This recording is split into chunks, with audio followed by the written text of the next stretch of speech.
Hello? What again? Dito yung mga abogado eh.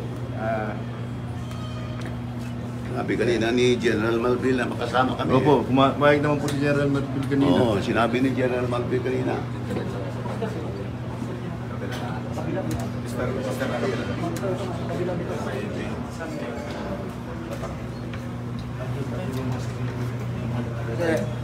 Hindi pwede pumasok.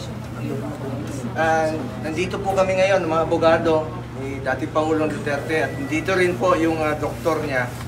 Alam po, hindi kami pinadaan. May instruction po si Ruth, no?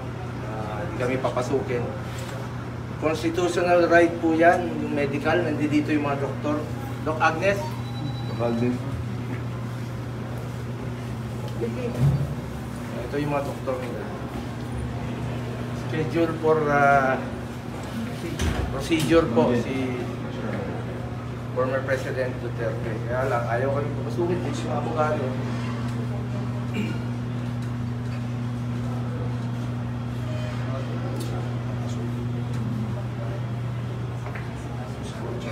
Under instruction incident, make it up record that we are being prevented from proceeding to see the President because the guard is under instruction not to allow us to see him. Walang yun. I know. You're working with it. Kanina, sabi ni General Malville, pwede po samahan eh. Sinabi ni General Malville sa akin, sasamahan ko siya eh. Dito sa Coster. Bakit nag-iba?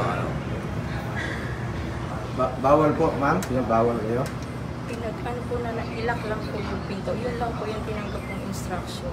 You are under instruction to prevent anybody from seeing the President. No po. Ang instruction po sa amin ay to secure the door. Close lang po, sir. I-close lang po. Kahit ano po mangyari, i-close lang po. Mas ka ng mga abogado? Abogado mismo yun. Hindi ko na po dadagdagan sa Tapos mga instruction. Sino ang nagbigay sa inyo instruction? Yung mga... Who is that particular person who gave you instruction? Ha? Authority. Sino authority? Mga security officer din po na nasa yung above din po sa sumusunod po.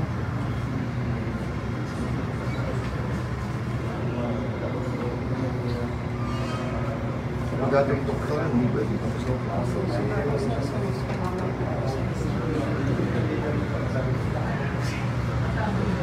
Ibang klase ng review natin, hindi na ito limang klase. The basic constitutional right of a person is being deprived, being denied.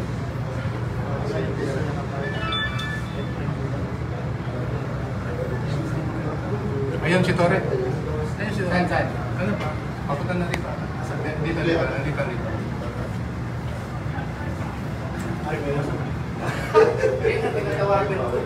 Meron kami ng agreement eh.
Hindi ba talaga pwede papasukin, boss? Kahit mga abogado lang ni... Doktor. Doktor? Abogado, doktor. Kahit yun lang, boss. Ayaw daw, doktor. Constitutional right yan ng bawat Pilipino. Importante po ang kalusugan. Dating Pangulo, 80 years old na po siya sa March 28. Malis na. Tayo. Wala tayong magawa dito. Well,